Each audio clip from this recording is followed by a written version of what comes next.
Hello नमस्कार दोस्तों। तो दोस्तों मैं आज कुछ बिहार स्पेशल जीके का प्रश्न लाया हूं दोस्तों, जो 1000 प्रश्नों का संग्रह है। और जितना भी बिहार सरकार से संबंधित जितना भी एग्ज़ाम होती है वो सभी एग्ज़ाम में लगभग इसी से प्रश्न बार बार रिपीट होते रहता है। ठीक है दोस्तों, तो 1000 प्रश्नों का पूरा सेट है और इसको अगर आप लोग ध्यान दे दिए, अगर पूरी अच्छी तरह से पढ़ लिए तो आप लोगों को बिहार स्पेशल में कहीं भी दिक्कत नहीं होने वाली है। ठीक है दोस्तों, तो मैं शुरू करता हूँ। रोज़ 50 प्रश्नों का जो सेट है मैं लाऊंगा और पूरा 1000 कंप्लीट आऊँगा लेकर। ठीक है दोस्तों, और उसके बाद जो है MCQ यानी मल्टीपल जो चॉइस क्वेश्चन होता है वो मैं लेकर आऊँगा इस 1000 पूरा होने के बाद। ठीक है दोस्तों, तो दोस्तों चलिए मैं शुरू करता हूँ। आज का सेट 50 प्रश्नों का है ये और 1 लीनियर है, तो प्लीज़ वीडियो को लाइक कर दीजिएगा और चैनल सब्सक्राइब कर लीजिएगा। ठीक है दोस्तों, तो देखिए दोस्तों मैं बता देता हूँ, ध्यान से देखिएगा और समझिएगा। देखिए क्या दिया हुआ कि एक प्रांत के रूप में जो है बिहार को बंगाल से कब अलग किया गया था, तो 1 अप्रैल 1912 ईस्वी को। ठीक है दोस्तों, बार बार प्रश्न पूछा जाता है, जो भी VVI क्वेश्चन है 1000 प्रश्न बिहार से रिलेटेड वही मैं लेकर आया हूँ। ठीक है दोस्तों, तो एक दूसरा प्रश्न देखते हैं। एक पीरा चौर कहाँ अवस्थित है, तो किशनपुर में। ठीक है, उसी प्रकार तीसरा प्रश्न है, क्षेत्रफल की दृष्टि से बिहार का देश में कौन सा स्थान है, तो 13वां। ठीक है दोस्तों, पहले 12वां था, अभी कितना हो गया है, 13वां। अब उसके बाद एशिया का सबसे बड़ी गोखुर झील कहाँ है, तो कांवर झील बेगूसराय। ये भी पूछा जाता है कांवर झील कहाँ है, तो बेगूसराय। और धर्मपाल के बोधगया से प्राप्त पाषाण अभिलेख में किस व्यक्ति का उल्लेख है जिसने बोधगया में एक शिव मंदिर का निर्माण करवाया था। कौन करवाए थे, तो केशव। ठीक है दोस्तों, शिव मंदिर का निर्माण किसने किया था बोधगया में, तो केशव। एशिया का सबसे बड़ा पशु मेला कब और किस स्थान पर आयोजित होता है, तो जानते ही दोस्तों कब होता है, कार्तिक पूर्णिमा में होता है। कहाँ, सोनपुर, जो बिहार में ही है। बार बार पूछा जाता है ये प्रश्न। उसी प्रकार अगला प्रश्न देखते हैं, बिहार में रेल पहिया कारखाना किस स्थान में अवस्थित है, तो बेला, दरियापुर और सारण। ठीक है दोस्तों, याद रखिएगा, बेला, दरियापुर और सारण। उसी तरह अगला प्रश्न जो है, पालयुगीन कलाकार धीमन और उसके पुत्र बिटपाल कहाँ के निवासी थे, तो नालंदा के। ठीक है दोस्तों, धीमन और बिटपाल कहाँ के निवासी थे, तो नालंदा के। ठीक है दोस्तों, अगला प्रश्न जो है, मार्च 2016 के अंत तक बिहार में व्यावसायिक बैंकों की कुल संख्या कितनी थी, तो 661। ठीक है दोस्तों, तो 661 था मार्च 2016 के लास्ट तक। ठीक है, देखते हैं अगला प्रश्न क्या दिया हुआ है कि धातु से बने सिक्के सर्वप्रथम किस काल में पाए गए हैं, तो बुद्ध काल में, 6ठी शताब्दी में। ठीक है दोस्तों, धातु से बने सिक्के सर्वप्रथम बुद्ध काल में मिली थी और 6ठी शताब्दी में। और अगला प्रश्न, रुद्रदामन के जूनागढ़ अभिलेख के अनुसार किस पर्वत पर सुदर्शन झील का निर्माण कराया गया था, तो कौन सा पर्वत पे था, उज्जैन पर्वत गुजरात में अवस्थित है। ठीक है दोस्तों, कहाँ, उज्जैन पर्वत गुजरात में। ठीक है, रुद्रदामन के जूनागढ़ अभिलेख के अनुसार किस पर्वत पर सुदर्शन झील का निर्माण जो है कराया गया था, तो उज्जैन पर्वत गुजरात में। ठीक है दोस्तों, किसने कराया था, अगला प्रश्न है उसका मैं बताऊंगा। देखिए आगे का क्या प्रश्न है इसमें। देखिए 12वां प्रश्न है कि खादर यानी जलोढ़ मिट्टी में किस तत्व की कमी पाई जाती है, तो नाइट्रोजन की। ठीक है दोस्तों, खादर एक खादर होता है, बांगर होता है, तो खादर में नाइट्रोजन की कमी पाई जाती है। ठीक है, उसी प्रकार अगला प्रश्न जो क्या है कि झारखंड के गठन के बाद बिहार में राज्यसभा के सदस्यों की संख्या कितनी है, तो 16 है राज्यसभा, लोकसभा का कितना है, 40। ठीक है दोस्तों, युक्ति योजना बिहार सरकार के द्वारा कब प्रारंभ की गई, तो 23 अप्रैल 2011 को। ठीक है दोस्तों, युक्ति योजना जो है बिहार सरकार के द्वारा प्रारंभ किया गया था 23 अप्रैल 2011 को। नव नालंदा महाविहार किससे प्रसिद्ध है, किसके लिए प्रसिद्ध है, तो पाली अनुसंधान संस्थान के लिए नव नालंदा महाविहार बिहार में ही पड़ता है। यूनानियों ने किसे अमित्र चेट या अमित्र घात अर्थात शत्रुओं का नाश करने वाला कहा था, तो बिंदुसार को। ठीक है दोस्तों, याद रखिएगा अमित्रघात या शत्रुओं को नाश करने वाला बिंदुसार को कहा जाता है। किसने बोला था? अमित्रचेटस। ठीक है दोस्तों। यूनानी राजदूत एवं इंडिका के लेखक मेगास्थनीज जो किसके दरबार में पाटलिपुत्र आया था? तो चंद्रगुप्त मौर्य में। ठीक है दोस्तों। इंडिका के लेखक कौन है? तो मेगास्थनीज किनके काल में आया था? तो चंद्रगुप्त मौर्य के काल में। घोघा झील कहाँ अवस्थित है? देखिए घोघा झील कहाँ अवस्थित है? तो मनिहार कटिहार में। ठीक है दोस्तों। घोघा झील मनिहार कटिहार में अवस्थित है। उसी प्रकार खरवाल आंदोलन का नेतृत्व किसने किया था? तो भागीरथ मांझी। ठीक है दोस्तों। खरवाल आंदोलन याद रखिएगा, भागीरथ मांझी। सुदर्शन झील का निर्माण किसने करवाया था? तो चंद्रगुप्त मौर्य ने पुष्पगुप्त के द्वारा करवाया था। देखिए दोस्तों ये आ गया ना, चंद्रगुप्त सुदर्शन झील का निर्माण किसने कराया था? चंद्रगुप्त मौर्य ने पुष्पगुप्त के द्वारा। ठीक है दोस्तों। कहाँ किया गया था? तो गुजरात में बताए थे, लास्ट में देख सकते कहाँ था? उज्जैन पर्वत गुजरात में। ठीक है दोस्तों। उज्जैन पर्वत गुजरात में सुदर्शन झील का निर्माण किसने कराया था? तो गुप्त मौर्य ने करवाया था पुष्पगुप्त के द्वारा। ठीक है दोस्तों। उसी प्रकार देखिए तो खोंड जनजाति बिहार के किस क्षेत्र में निवास करती है? तो भोजपुर शाहाबाद में। ठीक है। खोंड जनजाति भोजपुर शाहाबाद। खुदा बख्श लाइब्रेरी पटना की स्थापना कब हुई थी? तो 5 अक्टूबर 1891 ईस्वी को। ठीक है दोस्तों। बार बार प्रश्न पूछा जाता है बिहार स्पेशल में, या तो बीपीएससी हो या बीएसएससी हो या बिहार पुलिस कांस्टेबल जो भी होता है उस सब में पूछा जाता है बिहार ये प्रश्न। ठीक है। तो देखते हैं आगे का प्रश्न। देखिए दोस्तों लोकसभा में लोकसभा सदस्यों की संख्या कितनी है बिहार में? तो अभी 40 है। ठीक है दोस्तों। ये तो जानते ही होंगे लोकसभा सदस्यों की संख्या बिहार में भी 40 है। उसी प्रकार बिहारी बाबू के नाम से किसे जाना जाता है अभिनेता को? शत्रुघ्न सिन्हा को। ठीक है दोस्तों।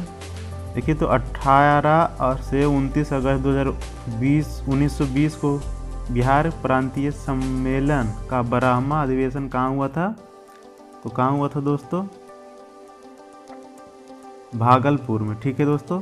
प्रांतीय सम्मेलन का तो भागलपुर। ठीक है दोस्तों। देखते हैं आगे का प्रश्न। सभी मनुष्य मेरी संतान है, यह कथन किसका था? तो अशोक का। सभी मनुष्य मेरी संतान है, तो किसका कथन था? तो अशोक का। ठीक है। अगला प्रश्न। छांदोग्य 10 पद्धति नामक पुस्तक की रचना किसके द्वारा किया गया था? तो वीरेश्वर ठाकुर।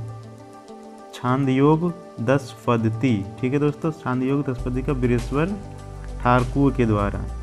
उसी प्रकार अगला प्रश्न देखिए तो पटना स्थित पत्थर की मस्जिद को अन्य किस नाम से जाना जाता है? तो संगी मस्जिद के नाम से भी जाना जाता है। पत्थर की मस्जिद कहाँ है? तो पटना में, उससे उपनाम दिया गया है संगी मस्जिद। ठीक है दोस्तों। देखते हैं भारत बैगन एंड इंजीनियरिंग कंपनी लिमिटेड जो है मुकामा जो पटना में पड़ता है स्थित है। गुप्त राजा जिसने विक्रमादित्य की पदवी ग्रहण की थी वो कौन थे? तो चंद्रगुप्त द्वितीय ने विक्रमादित्य की उपाधि किसने ग्रहण किए थे? तो चंद्रगुप्त द्वितीय। ठीक है दोस्तों। ध्यान रखिएगा, बहुत ही महत्वपूर्ण प्रश्न है सब। देखते हैं आगे का प्रश्न। देखिए तो ऋग्वेद के किस मंडल के किस सूक्त में पहली बार वन व्यवस्था का उल्लेख हुआ है? तो 10वें मंडल के पुरुष सूक्त में। ठीक है दोस्तों। 10वें मंडल के पुरुष सूक्त में जो है ऋग्वेद वन व्यवस्था का उल्लेख मिला था। वन व्यवस्था का उल्लेख मिला था 10वें मंडल के पुरुष सूक्त में। ठीक है दोस्तों। ऋग्वेद के। उसके बाद अगला प्रश्न। धर्मपाल के बाद पाल वंश का शासक कौन था? तो कौन बने थे? तो देवपाल। धर्मपाल के बाद कौन बने थे? तो देवपाल। ठीक है। उसके बाद धर्मपाल ने किसको कनौज का शासक नियुक्त किया था? तो कौन थे? चक्रयुध। ठीक है दोस्तों। धर्मपाल ने किसको कनौज का शासक नियुक्त किया था? तो चक्रयुध को। ठीक है दोस्तों। देखते हैं आगे का प्रश्न। बोला गया कि अर्थव्यवस्था में विकासशील देशों के लिए रोलिंग प्लान की अवधारणा किसने प्रस्तुत किया था? तो ये तो गुरनाल मिर्डल है। कुछ मिक्स क्वेश्चन, 1-2 क्वेश्चन है दोस्तों जो बिहार के किसी न किसी एग्जाम में पूछा गया है। ठीक है। कौन थे? विकासशील देशों के लिए रोलिंग प्लान की अवधारणा गुरनाल मिर्डल ने। ठीक है। देखते आगे प्रश्न। 2011 की जनगणना के अनुसार बिहार की साक्षरता दर कितनी है? तो 63.8% लगभग है। ठीक है दोस्तों। 63.8%। अगला प्रश्न देखते हैं, 15वीं सदी में कौन सा नगर इस्लाम धर्म और संस्कृति का प्रमुख केंद्र था? 15वीं शताब्दी में इस्लाम धर्म और संस्कृति का प्रथम प्रमुख केंद्र कौन था? तो जौनपुर। ठीक है दोस्तों, कौन था? तो जौनपुर। देखते हैं आगे का प्रश्न। ये 1857 के विद्रोह का नेतृत्व किसने किया था? तो कुंवर सिंह ने। ठीक है दोस्तों, ये तो सब जानते होंगे। फिर अगला प्रश्न देखिए, झारखंड में निर्माणाधीन कोयल कारो परियोजना से बिहार के किस जिले को सर्वाधिक लाभ मिलेगा? तो औरंगाबाद। ये प्रश्न पूछा भी जाता है कि किस संबंधित कोयल कारो? तो बिहार एवं झारखंड दोनों से रिलेटेड है। तो बिहार में कौन सा जिला सबसे अधिक प्रभावित होगा, इससे लाभान्वित होगा?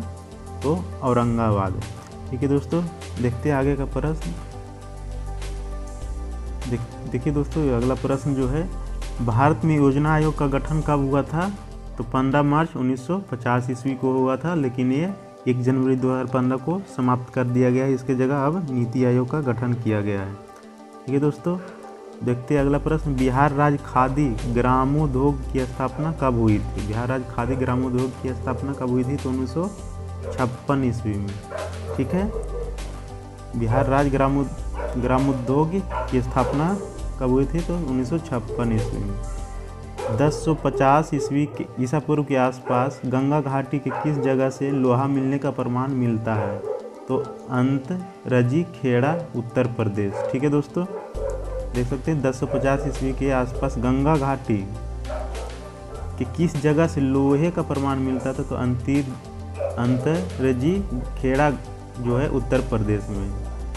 उसके बाद अगला प्रश्न देखते हैं, तृतीय विश्व आपदा जोखिम न्यूनीकरण सम्मेलन 2014। ये रहने दीजिए दोस्तों, ये एक करेंट का ये कुछ प्रश्न है ये। तो देखते हैं आगे का प्रश्न। ये सब वही प्रश्न है जो किसी न किसी एग्जाम में पूछा गया है, इसीलिए मैं वो सब उठा के लाया हूँ। तो करेंट का तो रहने दीजिए, 2015 का है। तो ये देखते हैं आगे का प्रश्न, झारखंड के गठन के बाद बिहार विधान परिषद के कुल सदस्यों की संख्या कितनी हो गई थी? तो 75, जानते ही हैं। 75 विधान परिषद की संख्या बिहार में 75। उसके बाद 16 अप्रैल 1930 ईस्वी को नमक कानून भंग करने के लिए पटना के किस स्थान को चुना गया था? तो नसाक पिंड। ठीक है दोस्तों, याद रखिएगा ये नसाक पिंड। ठीक है, नमक कानून को भंग करने के लिए किस स्थान को चुना गया था बिहार से? तो नसाक पिंड। उसी प्रकार अगला प्रश्न जो है देखिए क्या है कि 1758 में किस कंपनी ने बिहार में सोरे के व्यापार पर एकाधिकार प्राप्त कर लिया था? तो अंग्रेज ईस्ट इंडिया कंपनी ने जो है सोरे के व्यापार पर एकाधिकार प्राप्त कर लिया था। ठीक है दोस्तों, देखते हैं अगला प्रश्न, विदेह के राजा ने कनिष्क या सुवर्ण या सतनाम उपहार में दिए, यह कहाँ वर्णित है? तो कहाँ वर्णित है? बृहदारण्यक उपनिषद। ठीक है दोस्तों, प्रश्न 18 से 29 अगस्त 1920 को बिहार प्रांतीय सम्मेलन के 12वें अधिवेशन की अध्यक्षता किसने किया थे? तो राजेंद्र प्रसाद ने। ठीक है दोस्तों, किसने किया था अध्यक्षता? राजेंद्र प्रसाद ने। 18 से 29 अगस्त 1920 ईस्वी को हुआ था बिहार प्रांतीय सम्मेलन के 12वें अधिवेशन की अध्यक्षता किए थे डॉक्टर राजेंद्र प्रसाद। ठीक है दोस्तों, अगला प्रश्न देखते हैं, 1830 के दशक में पटना नगर किस धार्मिक आंदोलन का केंद्र था? तो ये बहावी आंदोलन का केंद्र था। ठीक है दोस्तों, ये बार बार पूछा जाता है प्रश्न। 1830 के दशक में पटना नगर किस धार्मिक आंदोलन का केंद्र था? तो बहावी। ठीक है दोस्तों, देखते हैं आगे का प्रश्न, 2011 की जनगणना के अनुसार बिहार की कितनी प्रतिशत जनसंख्या जो नगरों में निवास करती है? नगर में पूछता है तो 11.3%। ठीक है दोस्तों, और जब गांव में पूछेगा तो लगभग 88.77%। ठीक है दोस्तों, तो चलिए दोस्तों 49 हो गया। एक जो ये कॉमन 50 से 101 तक जो अगले सीरीज में लाऊंगा मैं। तो चलिए दोस्तों, थैंक यू। प्लीज़ वीडियो को लाइक कर दीजिएगा और चैनल सब्सक्राइब कर दीजिएगा। जो भी विद्यार्थी बिहार से रिलेटेड तैयारी करते हैं, या तो बिहार एसएससी का हो गया, या बिहार पुलिस, या बिहार दरोगा, या बीपीएससी का जो भी विद्यार्थी हैं प्री के लिए, खासकर उनके लिए है। तो प्लीज़ देखिए और समझिए, 1000 प्रश्नों का सेट है। तो तो मेरे साथ बने रहिएगा, मैं रोज़ अपलोड करता रहूँगा 1000 का सेट। ठीक है दोस्तों, थैंक यू।